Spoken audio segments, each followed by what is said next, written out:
Hello दोस्तों, मैं लोकेश दहिया आप सभी का स्वागत करता हूं दहिया सॉल्यूशन यूट्यूब चैनल पर। एसएससी जीडी 2024 के लिए टॉप 50 जीके जीएस यानी सामान्य ज्ञान और करंट अफेयर के महत्वपूर्ण प्रश्न रहेंगे। 50% का ये टेस्ट रहेगा। अगर आपको डिटेल में पढ़ना है तो जाकर प्ले लिस्ट में डिटेल में पढ़ सकते हैं। ये 50 क्वेश्चनों का सीधा क्वेश्चन और आंसर का टेस्ट रहेगा। अगर आपको ये वीडियो अच्छी लगती है तो एक लाइक कर देना, और अगर आपको चैनल उपयोगी लगे तो चैनल को सब्सक्राइब कर लेना। यानी ये प्रश्न वो रहेंगे जो एसएससी के किसी न किसी एग्जाम में पूछे गए क्वेश्चन है, इंपॉर्टेंट क्वेश्चन रहेंगे। तो फर्स्ट क्वेश्चन से शुरू करते हैं। फर्स्ट क्वेश्चन है, 5 सेकंड का समय मिलेगा आपको, आप देख सकते हैं कौन सा आंसर सही रहेगा, गैस कर सकते हैं। तो फर्स्ट क्वेश्चन है, भारत के सर्वोच्च न्यायालय का उद्घाटन कब किया गया था? यानी सुप्रीम कोर्ट का जो सर्वोच्च न्यायालय है उसका उद्घाटन कब हुआ है? 4 ऑप्शन दे रखे हैं, कौन सा सही रहेगा? तो कौन सा सही रहेगा? तो ऑप्शन बी सही रहेगा। 28 जनवरी 1950 को सुप्रीम कोर्ट का उद्घाटन किया गया था। आगे चलते हैं। अगला क्वेश्चन दे रखा है, निम्नलिखित में से कौन सा लोक नृत्य जम्मू एंड कश्मीर का से संबंधित है या जम्मू कश्मीर का लोक नृत्य है? 4 ऑप्शन दिए हुए हैं, कौन सा सही रहेगा? तो कौन सा सही रहेगा? तो ऑप्शन डी सही रहेगा, कूद, यानी इसे कूड भी कह सकते हैं। कूड नृत्य या कूद नृत्य कहाँ का है? तो जम्मू कश्मीर का है। अगला क्वेश्चन दे रखा है, विंबलडन चैंपियन 2023 में कार्लोस अल्कराज ने पुरुषों का एकल खिताब किसे हराकर जीता? यानी कार्लोस अल्कराज ने ये जीता है, कौन सा? 2023 वाला विंबलडन चैंपियन। तो किसे हराकर जीता है? 4 ऑप्शन दे रखे हैं। तो कौन सा सही रहेगा? तो ऑप्शन सी सही रहेगा, नोवाक जोकोविच को हराकर ये चैंपियनशिप 2023 वाली जीती है। और नोवाक जोकोविच कौन से देश के हैं? तो ये सर्बिया के हैं। कौन से देश के हैं? तो सर्बिया के। आगे चलते हैं। अगला क्वेश्चन दे रखा है, नाटो का पूर्ण रूप क्या है? यानी नाटो का पूरा नाम क्या है? तो 4 ऑप्शन दिए हुए, कौन सा सही रहेगा? तो कौन सा सही रहेगा? तो ऑप्शन बी सही रहेगा, उत्तरी अटलांटिक संधि संगठन इसका पूरा नाम है नाटो का। आगे चलते हैं। अगला क्वेश्चन दे रखा है, रेत और धूल भरी आंधियों से निपटने के लिए अंतर्राष्ट्रीय दिवस कब मनाया जाता है? यानी 2023 में पूछ रखा है कब मनाया गया था। तो 4 ऑप्शन दिए हुए हैं, कौन सा सही रहेगा? तो कौन सा सही रहेगा? तो ऑप्शन बी सही रहेगा, 12 जुलाई को ये दिवस मनाया गया और हर साल 12 जुलाई को ये दिवस मनाया जाता है, अंतर्राष्ट्रीय दिवस है। अगला क्वेश्चन दे रखा है, डैश पंचवर्षीय योजना स्थिरता के साथ विकास, यानी कौन सी पंचवर्षीय योजना की ये थीम थी? यानी उद्देश्य या कौन सी थीम के साथ शुरुआत की गई थी? तो इसकी थीम थी स्थिरता के साथ। कौन सी पंचवर्षीय योजना? 4 ऑप्शन दिए हुए हैं, कौन सा सही रहेगा? तो ऑप्शन बी सही रहेगा, चौथी पंचवर्षीय योजना की ये थीम थी। और कब से कब तक था कार्यकाल पूछा जाए तो 1969 से लेकर 1974 तक की चौथी पंचवर्षीय योजना का कार्यकाल था। अगला क्वेश्चन दे रखा है, पवन हंस हेलीकॉप्टर्स लिमिटेड ने अपने अपतटीय संचालन में किसे हेलीकॉप्टर सेवाएं प्रदान की? यानी किसे हेलीकॉप्टर सेवाएं प्रदान की थी? 4 ऑप्शन दे रखे हैं, कौन सा सही रहेगा? 5 सेकंड का आपके पास समय रहेगा। तो किसे दिया गया था? तो ऑप्शन डी सही रहेगा, तेल एवं प्राकृतिक गैस निगम। तो इसकी फुल फॉर्म यानी ONGC है। ये हिंदी में नाम दे रखा है ONGC, यानी oil and natural gas corporation. Oil and natural gas corporation. और इसकी स्थापना ONGC की स्थापना 1956 में की गई थी। और हिंदी में तेल एवं प्राकृतिक गैस निगम। आगे चलते हैं।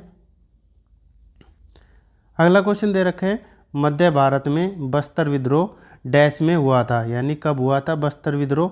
तो 4 ऑप्शन दे रखे हैं, कौन सा सही रहेगा? तो कब हुआ था? तो ऑप्शन सी सही रहेगा, 1910 में हुआ था।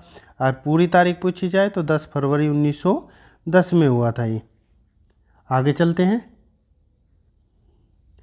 अगला क्वेश्चन दे रखा है, किस योजना के तहत 10,000 रुपये तक के ओवरड्राफ्ट यानी ओडी की सुविधा पात्र खाताधारकों के लिए उपलब्ध है, यानी किस योजना में है। 4 ऑप्शन दे रखे हैं, कौन सी योजना सही रहेगी। तो कौन सा सही रहेगा, तो ऑप्शन बी सही रहेगा, पीएम जनधन योजना यानी प्रधानमंत्री जनधन योजना। कब शुरुआत हुई थी, अगर इसकी घोषणा पूछी जाए, घोषणा कब हुई थी और शुरुआत कब हुई थी इस योजना की। तो घोषणा पूछी जाए कब हुई थी, तो ये 15 अगस्त को हुई थी। 15 अगस्त 2014 को घोषणा हुई थी और शुरुआत कब हुई थी, तो 28 अगस्त से इसकी शुरुआत हुई थी। 28 अगस्त 2014 से इसकी शुरुआत हुई थी। आगे बढ़ते हैं। अगला क्वेश्चन दे रखा है, यदि मृदा में सूक्ष्म कणों का अनुपात अपेक्षाकृत अधिक होता है, यानी जिस मृदा में सूक्ष्म कणों का अनुपात अधिक होता है इसे डैश मृदा कहा जाता है, यानी कौन सी मृदा कहा जाता है जिसमें सूक्ष्म कणों का अनुपात ज़्यादा पाया जाता है। तो कौन सा सही रहेगा, तो ऑप्शन ए सही रहेगा इसका। कौन सी मृदा कहा जाता है, तो मृण्मय मृदा कहा जाता है उसे। आगे चलते हैं। अब अगला क्वेश्चन दे रखा है, भारतीय ओलंपिक संघ का गठन किस वर्ष हुआ था। 4 ऑप्शन दिए हुए हैं, कौन सा सही रहेगा, भारतीय ओलंपिक संघ का गठन कब हुआ था। तो कौन सा सही रहेगा, तो ऑप्शन डी सही रहेगा, 1927 में इसका गठन किया गया था। आगे चलते हैं। अगला क्वेश्चन दे रखा है, सेकेरनई नागालैंड का प्रमुख त्यौहार है। यह एक डैश दिवसीय उत्सव है जो शुद्धि और पवित्रता का प्रतीक है, यानी जो सेकेरनई त्यौहार है वो नागालैंड का है और कितने दिन चलता है ये उत्सव। तो 4 ऑप्शन दिए हुए हैं, कौन सा सही रहेगा। तो कौन सा सही रहेगा, तो ऑप्शन सी सही रहेगा, 10 से 15 दिन चलता है ये। कितने दिन, 10 से 15 दिन चलता है ये। अगला क्वेश्चन दे रखा है, निम्न में से क्या वर्ष 1950 में अपनाए गए मूल संविधान का हिस्सा या नहीं है, यानी 1950 में मूल संविधान में कौन सा जो ऑप्शन दे रखा है वो अपनाया नहीं गया था। तो 4 ऑप्शन दिए हुए, कौन सा सही रहेगा। तो कौन सा सही रहेगा, तो ऑप्शन ए सही रहेगा, मूल कर्तव्य बाद में जोड़े गए थे। कब जोड़े गए थे, 1976 में ये जोड़े गए थे। और मूल कर्तव्य किस देश के संविधान से, तो रूस के संविधान से लिए गए हैं। आगे चलते हैं। अगला क्वेश्चन दे रखा है, उत्कल दिवस उड़ीसा दिवस कब मनाया जाता है, यानी हर साल उड़ीसा दिवस कब मनाया जाता है। 4 ऑप्शन दे रखे हैं, कौन सा सही रहेगा। तो कब मनाया जाता है, तो ऑप्शन सी सही रहेगा, 1 अप्रैल को हर साल मनाया जाता है ये दिवस उड़ीसा दिवस के रूप में। अगला क्वेश्चन दे रखा है, कौन सा जल निकाय भारत के पश्चिम दिशा में घेरता है, यानी भारत को पश्चिम दिशा से कौन सा जल निकाय घेरता है, यानी ये पूर्व की दिशा हो गई भारत की और ऐसे नक्शा बना हुआ है, और ये है पश्चिम की। तो पश्चिम में कौन सा है, 4 ऑप्शन दे रखे हैं। पूर्व में तो है बंगाल की खाड़ी, बंगाल की खाड़ी है, और पश्चिम में क्या है, तो इस साइड में है अरब सागर। तो क्या कौन सा घेरता है, तो ऑप्शन सी सही रहेगा, अरब सागर। और पूर्व में पूछा जाए तो कौन होगा, तो बंगाल की खाड़ी होगी। आगे बढ़ते हैं। अब अगला क्वेश्चन दे रखा है, गुरु पंकज चरण दास किस भारतीय शास्त्रीय नृत्य के प्रसिद्ध प्रतिपादक है, यानी गुरु पंकज चरण दास का संबंध किस शास्त्रीय नृत्य से है। 4 ऑप्शन दे रखे हैं, कौन सा सही रहेगा। मोहिनीअट्टम कहाँ का है, तो ये केरल का है। मणिपुरी मणिपुर का। कथक उत्तर भारत का है। ओडिसी उड़ीसा का है। तो कौन सा सही रहेगा, गुरु पंकज चरण दास का संबंध, तो ऑप्शन डी सही रहेगा, किससे है, तो ओडिसी शास्त्रीय नृत्य से है। आगे चलते हैं अगले क्वेश्चन पर। अगला क्वेश्चन दे रखा है, भोपाल झील जो कि अपने समय की सबसे बड़ी कृत्रिम झीलों में से एक है का निर्माण किस शताब्दी में हुआ था, यानी जो भोपाल झील है उसका निर्माण किस शताब्दी में हुआ था। तो 4 ऑप्शन दिए हुए, कौन सा सही रहेगा। तो कब हुआ था, तो ऑप्शन ए सही रहेगा, कौन सी शताब्दी में, 11वीं शताब्दी में हुआ था। आगे चलते हैं। अगला क्वेश्चन दे रखा है, जनगणना रिपोर्ट 2011 के अनुसार किस भारतीय राज्य की साक्षरता दर दूसरे सबसे कम है, यानी दूसरी सबसे कम पूछ रखी है। पहली पूछी जाए सबसे कम तो बिहार की है।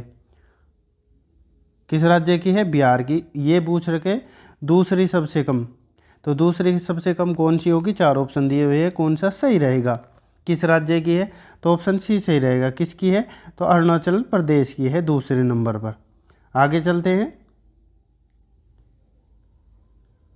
अगला क्वेश्चन दे रखा है, भारत की द्वितीय पंचवर्षीय योजना की समय सीमा क्या है, यानी सेकंड जो पंचवर्षीय योजना का कार्यकाल पूछ रखा है। तो पहली का कौन सा होगा, तो 51 से 56 पहली का होगा फर्स्ट का।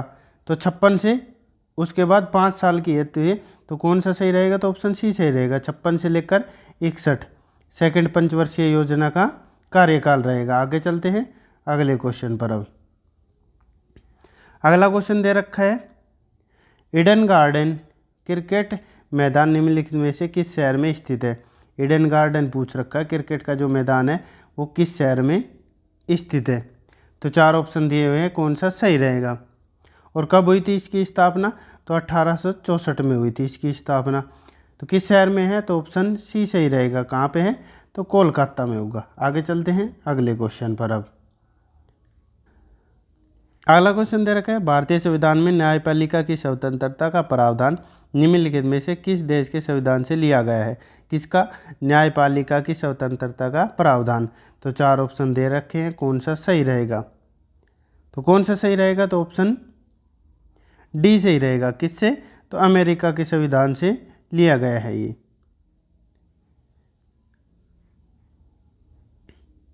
अगला क्वेश्चन दे रखा है, निम्नलिखित में से कौन मौर्य साम्राज्य का अंतिम राजा था, यानी मौर्य वंश का जो अंतिम राजा कौन था।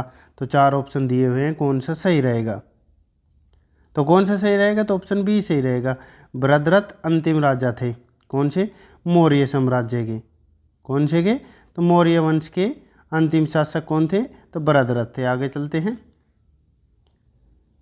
अगला क्वेश्चन दे रखा है, फेमिना मिस इंडिया 2023 के ग्रैंड फिनाले कहाँ पर आयोजन हुआ था, यानी इसका जो फेमिना मिस इंडिया 2023 का कहाँ पे आयोजन हुआ था, आयोजन पूछा जाए तो कहाँ पे हुआ था। 4 ऑप्शन दे रखे हैं, तो कौन सा सही रहेगा।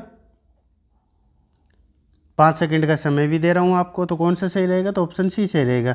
इम्फाल किस राज्य में है, तो ये मणिपुर में है, वहाँ पे आयोजन हुआ था। आगे चलते हैं अगले क्वेश्चन पर। अब अगला क्वेश्चन दे रखा है, मैड्रिड स्पेन मास्टर 2023 के फाइनल में पीवी सिंधु को किस खिलाड़ी ने हराया, यानी किसे हराया गया, तो पीवी सिंधु को हराया गया। किसमें, फाइनल में। और कहाँ पे हुआ है, तो स्पेन के मैड्रिड में ये आयोजन हुआ है 2023 वाला। तो कौन सा सही रहेगा, 4 ऑप्शन दे रखे हैं, तो किसने हराया है, तो ऑप्शन डी सही रहेगा। ग्रेगरिया तुंजुंग ने। किसने, ग्रेगोरिया तुंजुंग ने हराया इसे, किसे, पीवी सिंधु को। आगे चलते हैं अगले क्वेश्चन पर। अगला क्वेश्चन दे रखा है, औद्योगिक नीति संकल्प 1956 में उद्योगों को डैश श्रेणियों में वर्गीकृत किया गया था, यानी जो उद्योग नीति 1956 वाली थी उसे उद्योगों को कितने क्षेत्र में वर्गीकृत किया गया था। 4 ऑप्शन दे रखे हैं, कौन सा सही रहेगा, तो कितने क्षेत्रों में किया गया था, तो ऑप्शन ए सही रहेगा। कितने क्षेत्रों में, 3 क्षेत्रों में, श्रेणियों में या क्षेत्रों में वर्गीकृत किया गया था। आगे चलते हैं अगले क्वेश्चन पर। अगला क्वेश्चन दे रखा है, निम्नलिखित में से कौन शुंग वंश का प्रथम शासक था, यानी शुंग वंश की स्थापना किसने की थी या प्रथम शासक कौन था। 4 ऑप्शन दे रखे हैं, कौन सा सही रहेगा, तो कौन सा सही रहेगा, शुंग वंश का संस्थापक तो या प्रथम शासक, तो ऑप्शन डी सही रहेगा। पुष्यमित्र शुंग थे प्रथम शासक या शुंग वंश के संस्थापक। आगे चलते हैं अगले क्वेश्चन पर।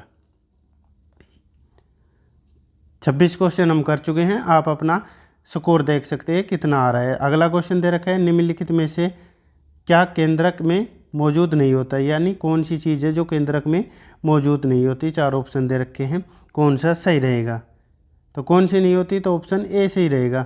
कौन सी नहीं पाई जाती, तो रिक्तिका नहीं पाई जाती, किसमें, केंद्रक में नहीं मिलती है रिक्तिका। आगे चलते हैं अगले क्वेश्चन पर।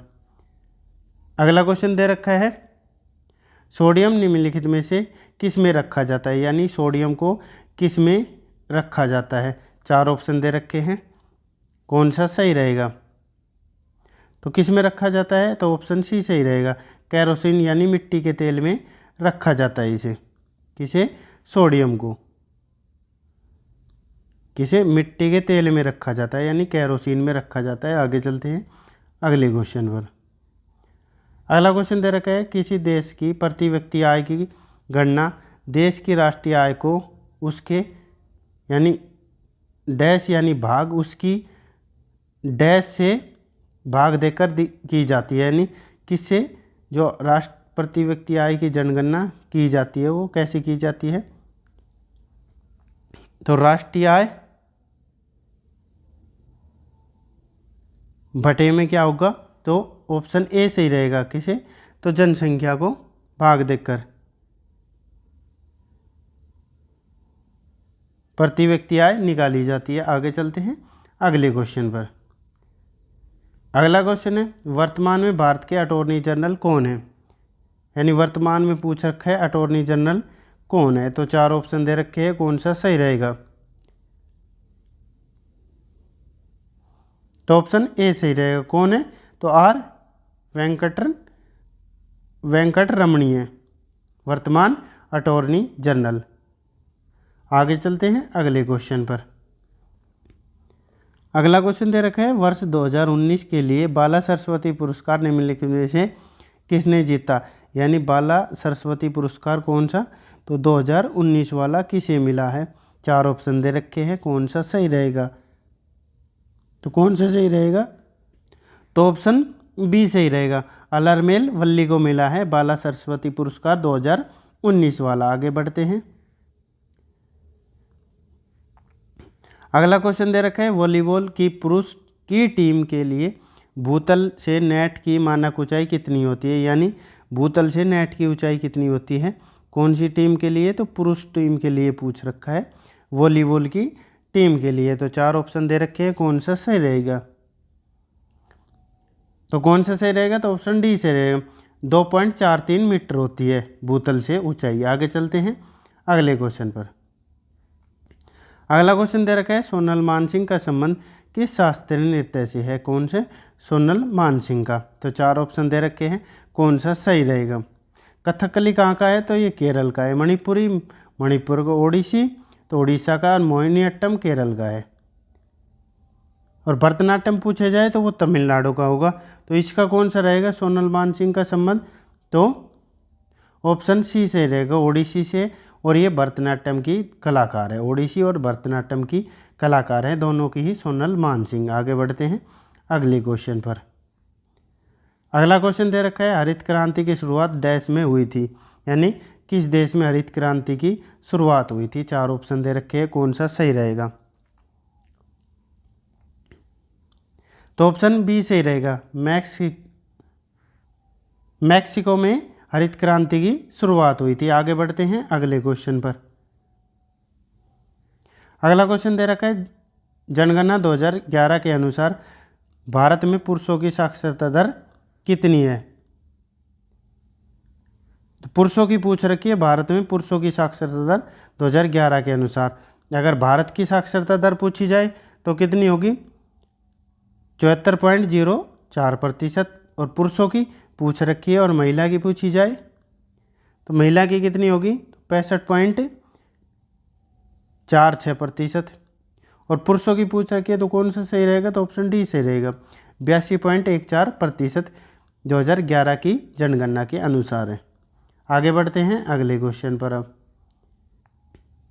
अगला क्वेश्चन दे रखा है कौन सी योजना गैर प्रमुख बंदरगाहों और प्रमुख बंदरगाहों की कनेक्टिविटी सहित तटीय क्षेत्रों के साथ राज्य सड़कों के लिए प्रस्तावित की गई है? यानी कौन सी योजना है जो प्रमुख बंदरगाहों या गैर बंदरगाहों या तटीय क्षेत्रों के साथ जो राज्य सड़कों को जोड़ती है?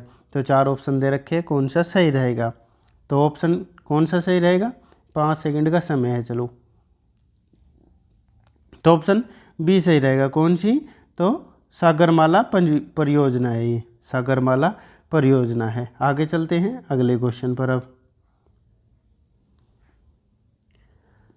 अगला क्वेश्चन है अटल पेंशन योजना भारतीय नागरिकों के लिए एक पेंशन योजना है जो डैश क्षेत्र के श्रमिकों पर केंद्रित है। यानी कौन से जो श्रमिक हैं उन पर केंद्रित है। तो कौन सा ऑप्शन सही रहेगा? 5 सेकंड का समय है आपके पास, तो ऑप्शन सी सही रहेगा। असंगठित क्षेत्र के श्रमिकों के लिए ये केंद्रित है। कौन सी? अटल पेंशन योजना। आगे चलते हैं अगले क्वेश्चन पर। अगला क्वेश्चन है, स्टैंड अप इंडिया योजना किस तारीख को शुरू करी गई थी? यानी स्टैंड अप योजना, जो स्टैंड अप इंडिया योजना है, उसकी शुरुआत कब हुई थी? 4 ऑप्शन दे रखे हैं, कौन सा सही रहेगा? 5 सेकंड का समय आपके पास, तो कौन सा सही रहेगा? तो ऑप्शन बी सही रहेगा। 6 अप्रैल 2016 को स्टैंड अप इंडिया योजना शुरू की गई थी। आगे बढ़ते हैं अगले क्वेश्चन पर। अब अगला क्वेश्चन दे रखे, बोवेनपल्ली का बायोगैस संयंत्र किस राज्य में स्थित है? ये पूछ रखा है। बोवेनपल्ली बायोगैस संयंत्र तो किस राज्य में स्थित है? 4 ऑप्शन दे रखे हैं, कौन सा सही रहेगा? तो कहाँ पे है? तो ऑप्शन डी सही रहेगा। कहाँ, किस राज्य में है? तो ये तेलंगाना में राज्य में स्थित है।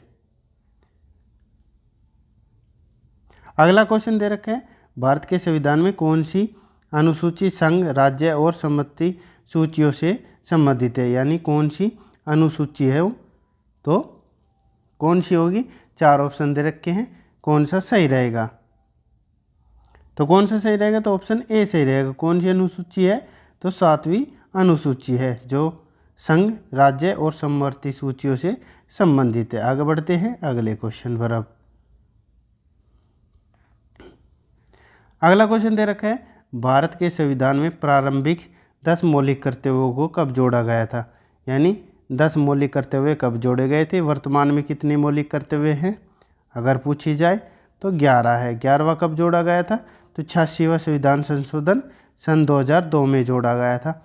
और 10 मौलिक कर्तव्य कब जोड़े गए थे? तो ऑप्शन बी सही रहेगा। 1976 में जोड़े गए थे 10 मौलिक कर्तव्य। आगे बढ़ते हैं अगले क्वेश्चन पर। अब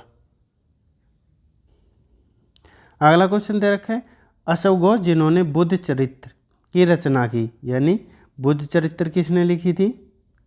तो ये अशोक घोष ने लिखी थी। और ये किसके दरबार में रहते थे? यानी किस राजा के दरबार में रहते थे? तो बुद्ध चरित्र किसने लिखी थी? तो अशोक घोष ने लिखी थी। और किसके दरबार में रहते थे? 4 ऑप्शन दे रखे हैं, कौन सा सही रहेगा? तो कौन सा सही रहेगा? तो ऑप्शन बी सही रहेगा। कनिष्क के दरबार में ये रहते थे। कौन? अशोक घोष। आगे बढ़ते हैं अगले क्वेश्चन पर। अगला क्वेश्चन दे रखा है, एल्कीन का सामान्य सूत्र क्या है? यानी एल्कीन का सामान्य सूत्र पूछ रखा है, कौन सा सही रहेगा? तो कौन सा सही रहेगा? 5 सेकंड का समय आपके पास, तो कौन सा सही रहेगा? तो ऑप्शन सी सही रहेगा। CnH2n होगा। किसका? तो एल्कीन का फॉर्मूला है, डायरेक्ट पूछा जा सकता है। आगे बढ़ते हैं अगले क्वेश्चन पर। अब अगला क्वेश्चन दे रखा है, डैश में शुरू की गई स्टार्टअप इंडिया पहल की उद्यमियों का समर्थन देने के लिए उद्देश्य से कई कार्यक्रम शुरू किए गए। यानी स्टार्टअप इंडिया योजना कब शुरू की गई? ये हम पहले भी क्वेश्चन कर चुके हैं इसी क्लास में, तो अब ये फिर आ गया है। तो कब की गई थी? तो ऑप्शन डी सही रहेगा। कब? 2016 में स्टार्टअप इंडिया योजना की शुरुआत की गई है। आगे चलते हैं अगले क्वेश्चन पर। अगला क्वेश्चन है, खेलो इंडिया स्कूल गेम्स का पहला संस्करण किस वर्ष आयोजित किया गया था? यानी स्कूल्स गेम का पहला संस्करण पूछ रखा है। तो पहला संस्करण कब किया गया था? किस सन में किया गया था? 4 ऑप्शन दे रखे हैं। और कहाँ पे किया गया था? तो ये नई दिल्ली में किया गया था आयोजन। कहाँ पे? नई दिल्ली में आयोजन हुआ था। और कब किया गया था? तो ऑप्शन ए सही रहेगा। सन 2018 में इसका आयोजन हुआ था। आगे बढ़ते हैं अगले क्वेश्चन पर। अगला क्वेश्चन है, भारत के सहकारी बैंक राज्य डैश अधिनियम के अंतर्गत पंजीकृत होते हैं। यानी जो सहकारी बैंक होता है वो किस अधिनियम के तहत पंजीकृत होता है राज्य में? तो ऑप्शन दे रखे हैं 4, कौन सा सही रहेगा? तो कौन सा सही रहेगा? तो ऑप्शन बी सही रहेगा। सहकारी समितियां अधिनियम के अंतर्गत पंजीकृत होता है। आगे बढ़ते हैं अगले क्वेश्चन पर। अब अगला क्वेश्चन है, अंग्रेजों द्वारा पारित निम्नलिखित में से किस अधिनियम में भारतीयों को हथियार रखने की अनुमति नहीं थी। यानी जो भारतीय थे वो अंग्रेजों के किस अधिनियम के तहत हथियार नहीं रख सकते थे। 4 ऑप्शन दे रखे हैं, कौन सा सही रहेगा। तो ऑप्शन सी सही रहेगा, आर्म्स एक्ट 1878 वाला, उसके तहत ये भारतीय, जो कोई भी भारतीय है वो हथियार नहीं रख सकता था, अनुमति नहीं थी, अंग्रेजों द्वारा पारित किया गया था। अगला क्वेश्चन है, विश्व होम्योपैथी दिवस कब मनाया जाता है। यानी हर साल कब मनाया जाता है विश्व होम्योपैथी दिवस। तो 4 ऑप्शन दे रखे हैं, कौन सा सही रहेगा। तो हर साल कब मनाया जाता है, तो ऑप्शन डी सही रहेगा, 10 अप्रैल को हर साल विश्व होम्योपैथी दिवस मनाया जाता है। अगला क्वेश्चन दे रखा है, महिलाओं के 68 kg वर्ग में एशियाई कुश्ती चैंपियनशिप में रजत पदक किसने जीता है। यानी करंट अफेयर का क्वेश्चन है, करंट अफेयर का क्वेश्चन है। तो किसने जीता है 68 kg में, कौन सा सही रहेगा, तो ऑप्शन बी सही रहेगा। किसे, तो निशा दहिया ने जीता है रजत पदक। कितने केजी में, तो ये याद रखना 68 kg में जीता है। लास्ट क्वेश्चन है हमारा, 50 क्वेश्चन कर चुके हैं। 50वां क्वेश्चन है, निम्नलिखित में से किस त्यौहार में 14 देवताओं की पूजा की जाती है। किस त्यौहार में 14 देवताओं की पूजा की जाती है और ये जुलाई महीने में मनाया जाता है। यानी कौन सा त्यौहार है जिसमें 14 देवताओं की पूजा की जाती है और जुलाई माह में मनाया जाता है। 4 ऑप्शन दे रखे हैं, कौन सा सही रहेगा। और किस राज्य में मनाया जाता है, तो ये त्रिपुरा राज्य में मनाया जाता है। यह त्यौहार किस राज्य में, तो त्रिपुरा राज्य में मनाया जाता है। तो कौन सा सही रहेगा, तो ऑप्शन ए सही रहेगा। कौन सा, तो खर्ची पूजा है। और ये आपको बताना है बोनालू त्यौहार किस राज्य में मनाया जाता है। कौन सा बोनालू त्यौहार, आपको कमेंट करके बताना है ये सभी को, बोनालू त्यौहार। तो ये हमारी क्लास थी 50 क्वेश्चनों की। अगर आपको डिटेल में पढ़ना है तो जाकर प्लेलिस्ट में एसएससी जीडी की जीके जीएस की प्लेलिस्ट है, उसमें से डिटेल में पढ़ सकते हैं। 20-20 क्वेश्चनों के टेस्ट कराए हुए। अगर ये वीडियो अच्छी लगी हो तो एक लाइक करना, अगर आपको चैनल उपयोगी लगे तो चैनल को सब्सक्राइब करना। आपका दिन शुभ हो, धन्यवाद।